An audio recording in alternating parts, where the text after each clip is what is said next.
Hello, welcome to the MeetRx Success Story podcast. I'm Tracy, your host, and I'm a coach at MeetRx. I'm here today with Tavis. How are you today, Tavis? I'm good, thank you very much. It's a bit of a wet morning here, but that's okay. Okay, cool. Thank you for coming to our program. And can you start out by telling us about your journey on Carnivore? But also before Carnivore, we'd like to know, like, what were your health conditions and what kind of foods you ate before? Okay, so I started learning about carnivore after watching first Jordan Peterson talking on the Joe Rogan podcast, and then I watched the one with his daughter talking on Joe Rogan as well. It was those two interviews that really convinced me to start investigating. And then through that, I found lots of other people, Dr. Paul Mason, Dr. ShawnBaker, who else? There are various others that have sort of come and gone. Saladino, I think, yeah, those were sort of the main ones. So learning from them and trying it out myself, first trying to remove all the sugar, and then bread was an issue, lovely bread. Trying to get rid of that took a while. But yeah, so by early 2019, I was trying to eat nothing but steak. Yeah. And what were you eating? What kind of diet were you eating before you came to meat? So I always had a sad diet, the standard whatever diet, my whole life up until so my daughter was born in 2015, and my partner at the time, we decided to try and save money. Maybe we'd go vegetarian. So we were growing a lot of our own food as well. We would try and eat as much as we could from our own garden as often as possible. So yeah, that was, there were a lot of issues that came with trying to eat only vegetables. I wouldn't say I was strict vegetarian. I would describe it as an economic vegetarian or plant biased, maybe. The newspapers were always full of, meat is bad for you and yada, yada, yada. So I did, for quite a few years, I was kind of on that mentality of meat must be bad for you. So yeah, that was probably about 2 years where I was still eating eggs pretty much every day, but and we had our own chickens, so we were grain feeding our own chickens at home. And then would maybe eat meat, it would be like chili con carne once a week or something like that. So I was never really strict. But despite that, my health, which had always been pretty bad since I was a kid, various issues, it plummeted. It got really, really bad. So, then I started looking for answers. The vegetables were doing it for me. So, yeah. Right. So what were your health conditions that you wanted to change and to improve? So since I was a kid, I'd say it's about since 8 or 9, I had various things. So allergies like hay fever, which would be respiratory as well as skin. If I lay down on the grass, I'd be itchy for hours afterwards. And dandruff everywhere I went. It snowed, even if it was the middle of summer. So my hands particularly, very dry, and they would crack and split open and weep, not so much bleed, but yeah. At the same, my lips would do that quite often as well. Acne, mostly on the shoulders, sometimes on the face. Cold sores regularly, 6, 7, 8, 9 times a year, having a cold sore attack. And warts as well on the hands and feet. And this is all, things that I've had since I was a little boy. And then by the time I got to 20, I think around then, it started to really affect my gastrointestinal. So I was, having constipation issues where it would take half an hour or more up to an hour of sitting on the toilet before I could pass anything. And interesting, it would quite often be that I'd be constipated, but when the first blockage had moved, then it would be diarrhea. So it was constipated diarrhea, a kind of a contradiction. So then, there was also lots of bloating and nausea, and always feeling hungry. When I was on the plant-biased diet, semi-vegetarian, I would eat 5 meals a day plus snacks, and still hungry. My body was telling me it wanted more. Lots of gut issues and just uncomfortable all the time. And that really started to affect my mental health as well. So I've had, I don't know, quite a few, maybe more than 5, but not as many as 10 severe suicidal depression episodes throughout my life, which I don't think can be all entirely attributed to plants, but cutting plants out, I'm a whole different person. Yeah. Things can still upset me, but it's so hard to kind of rationalize it in my own head, let alone explain it to other people. If my skin and my guts are feeling good, then that definitely boosts my mental health. And when they're not, then I plummet into some really dark places. Oh, okay. That sounds like quite a bit, and I can see why you'd be searching for something to heal all your conditions. And how did you begin implementing the carnivore diet? Did you just start eating steaks, or did you go do a challenge or anything?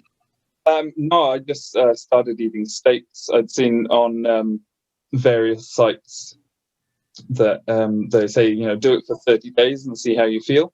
Mm-hmm. So I did it for 30 days, and it ended up being 3 months. And it was just steaks, rump steak, which is that steak in America? I'm not sure. Mm-hmm. So just cheap cut, plenty of fat. I was still drinking coffee, and occasionally, I'd drink alcoholic cider or something like that, trying to socialize. And then, it was a lot of up and down. It's been a learning curve for, especially the first 12 months. There was a lot of, falling off the wagon. Oh, that ice cream looks tasty, I'll eat that. And then various issues came back quickly, or I just felt depressed or whatever. And you kind of have to work it all out of your system. So hopefully I'm getting to a point now where I actually learn from my own mistakes. Oh, yeah, I'm sure you are. So have your conditions improved? Like, how long have you been carnivore completely? So, 2019, early 2019, been on and off it. And then now I'd say, the last 6 months have been, I quit coffee about a month ago. Oh. Yeah, that was to get rid of, I had warts on my feet that were getting very itchy and starting to spread. Mm-hmm. So I removed coffee, and they're starting to clear up. They're not itchy anymore. Mm-hmm. And I was leaning pretty heavily on the coffee. It was sort of a comfort thing. It's like, this one plant doesn't seem to affect me, I'll cling to it. Oh, yeah. Yeah. Did you have cream in it, or did you drink it black? Black. Black, wow. Yeah. So did you have withdrawals after you took it away? Yeah, definitely. I got, a bit of acne, and I felt just, there's a couple of days where it's like, I don't feel that great. And I just, I guess it was something I'd have to go through. Having, I've already been through the adaptation. I suppose I've done the adaptation to carnivore many times now, because there's points when I've fallen off. Mm-hmm. and then have to go through it all again. I was expecting that there would be something coming out of not drinking coffee anymore, because I was doing up to 5 cups a day sometimes. I felt that needed to change. And then with the warts getting super itchy, okay, maybe this will fix it. because the internet had told me all these different things I could try, cider vinegar and stuff like that, and I tried them, none of them worked. So yeah, I removed the last plant that I was consuming, and my skin's getting better. Awesome. Well, that's great to hear. And so you have improved your skin as well, isn't that correct? Mm-hmm. Yeah, definitely. And arthritis as well. So my hands, my skin would crack and get very sore and dry, almost like paper. Like your hands, your skin had become paper. But also, my hands would lock up if I was writing for more than 5 minutes. They'd get very sore. And so that was probably in my back as well. I used to get sore back a lot. Wake up in the morning having just slept 8 hours and be in agony with my lower spine. Mm-hmm. Yeah, that was when I was eating all the vegetables. Oh, okay. So that's resolved also?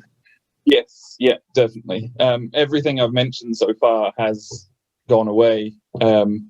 Maybe not 100% for some things, like my dandruff. If it was snowing constantly every day, now it's one flake a day. Well, that's pretty good. That's pretty good. Yeah, exactly. And other things. Then, like with my mental health, I would say that it's improved it tremendously, but it's not it's not a panacea. It's not cured it. It's not got rid of it 100%. But yeah, other things, my gastrointestinal, the majority of those issues, if I eat nothing but beef, salt and water, no problems, no gas, no bloating, no nausea, no constipation. So yeah, that's a much better way of living. Oh yeah, that sounds awesome. You really sound like you've healed quite a bit, and it can only get better, right? Indeed, yeah. But it still surprises me how sick I was, and just thought that was how life was. That's how people have to live. And now I know otherwise. Now you know otherwise. That sounds so good. So have you influenced anyone else to become carnivore in your life, like your friends or other family members? No. Most people either roll their eyes or laugh or belittle it or get angry. So for the most part, I try not to really entertain other people with it, just because, it gets a bit tired when people just flat out discount anything you say. Mm-hmm. You try to tell someone the sky's blue and they laugh at you. You must be an idiot. Yeah, I know what you're saying. Exactly what you're saying. I was kind of wondering too, like, what does your typical day look like? Do you eat 1 meal a day, 2 meals a day? And what kind of foods do you eat? How much? So when I first started, I was just, eating 3 meals a day sort of thing. And then I was reading people saying you should eat when you're hungry till you're full, that sort of thing. So I went through a few iterations of doing it. I found that over time, I started to want to eat less every day anyway. And now my standard week could be 5 days OMAD. So I usually eat between 8 p.m. and 9 p.m. at night, maybe about 1 kilogram of steak. And then, on the weekends, it depends on what I'm doing. If I'm relaxing or I'm out doing things, it could be 2 or 3 meals. So it's 5 days OMAD, and then on the weekends eat if I'm hungry. And that makes sense. Once a month for the last 6 months as well. Once a month I've been doing a prolonged fast. So I started off just doing 48 hours, and then I tried a 72, and then just a couple of days ago I finished a 96-hour one. Wow. Has that shown to be very healing too, the fasting? Yeah, I think so. Certainly it certainly detoxifies your body quite quickly. So the 96 hour one. Day 2, I developed a rash under my left armpit, which was really stinging, and then quite a bit of acne on my face. So that's possibly toxins from the coffee dumping out of my body. By day 4, that, when I woke up, that had gone. The rash had disappeared. So I had 2 days of a stinging rash, and then it went away, and the acne as well as clearing up. So yeah, it is quite interesting that you obviously, there's a lot of things that your body just stores in your fat, and then if you fast for a while, you could have consumed it, a long time ago, and now the body's like, okay, I've got a chance to process this waste and get it out. So yeah, I will keep probably pushing the fasting to see, how much longer I can go. I hear people talking about doing 14 days and 21 days and things like that, and I think, well, I don't think I need to go that far. But yeah, it's quite interesting. The first 2 days are definitely the hardest. And doing this 96 one, day 4, I was definitely feeling really good day 4. Yeah. So I wonder then, how much better do you feel day 5, 6, 7, Mm-hmm. I did watch Michaela Peterson. She did 12 days, which was quite interesting to watch. Yeah. That's interesting. And so, like, how do you, like, if you go for an extended fast, probably more than 3 days or whatever, how do you refeed and get back to eating? I would probably eat a meal that would be half the size of a standard meal that I would eat. Yeah. So because I did the first time, I did a 48-hour, and then I ate a kg of steak and got all bloated and sore, and felt a bit crappy the next day. So yeah. I didn't know if you had to eat lightly or anything. Yeah, I think it's probably a good idea to. I've seen some people talking about how they can just, eat as much as they like after a fast. But yeah, I think it's probably good to just ease into it with some bone broth or a small steak or something like that. Yeah. Yeah, that makes sense. So do you work out much or do any kind of exercise? Not so much. I've never really been a very exercise orientated or sport orientated person. I do push-ups every morning and evening. That's about it. Yeah, it doesn't really require much exercise to build muscle, even because the meat gives you so much nourishment. Exactly. Yeah. I'm definitely stronger, thinner, and just much healthier than I was previously. Oh, that's great. That is great. Well, I really appreciate you coming to share your story. And is there anything that you would tell someone if they were thinking about doing carnivore and they just weren't quite sure if it was right? Do you have any tips? Yeah, I'd say don't be afraid to experiment on your own body.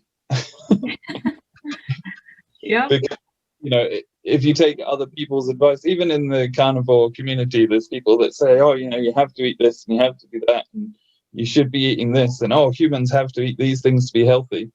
But it's very individual as far as I'm concerned. Your body is yours. And for instance, I can't eat dairy. So cheese, eggs, things like that seem to be right out. As I said, with pork, with my hands, that I ate some pork and then my hands went back to being really, splitting and dry and falling apart. So I think personally I have a very high allergy to corn and grain. So if a pig has been fed corn and grain, then that comes through when I eat them. And the same with eggs. And I'm not sure about what might cause it in dairy, but there's things that I can't eat that other people can on the carnivore diet. So it's about testing yourself, finding out. Don't be afraid to try it for 30 days, see how it goes. Be aware that there will be a lot of changes in your body, and some of them might not all be fun. Yeah. having to run for the toilet very fast can certainly be a bit of a shocker, especially was for me when, like I said, bad constipation, half an hour or more on the toilet, and then suddenly it's like my guts go, oh, and I have to run now, and it's going to be done in 45 seconds. That was quite interesting. Oh yeah, definitely. There are surprising things sometimes, and like I used to get really tired. That was a big thing for me, but yeah, it all works out, and the 30 days for sure is a good start. I agree with you. Mm-hmm. Yeah, test it out and make yourself better. Yeah, everyone's individual. That's so true too, what you said. Mm-hmm. Definitely. Yeah. We all can have to learn on our own, sort of. We can have community support, and these success stories like this, they really help people too, because it's just encouraging to hear that another person can heal this way. And there's so many different ailments that do heal when people eat the nutrient dense meats. So it's awesome. Thank you so much, Tavis. Thank you for interviewing me. It was great. Oh, cool. I will be seeing you around the community then. Okay, all right. Have a great day. Everyone should remember, vive la vache, mange la vache. If you don't speak French, that means long live the cow, eat the cow. There you go. That's great. Awesome. Thank you for sharing that. Thank you very much. Okay, have a great day. You too. Bye-bye. Bye.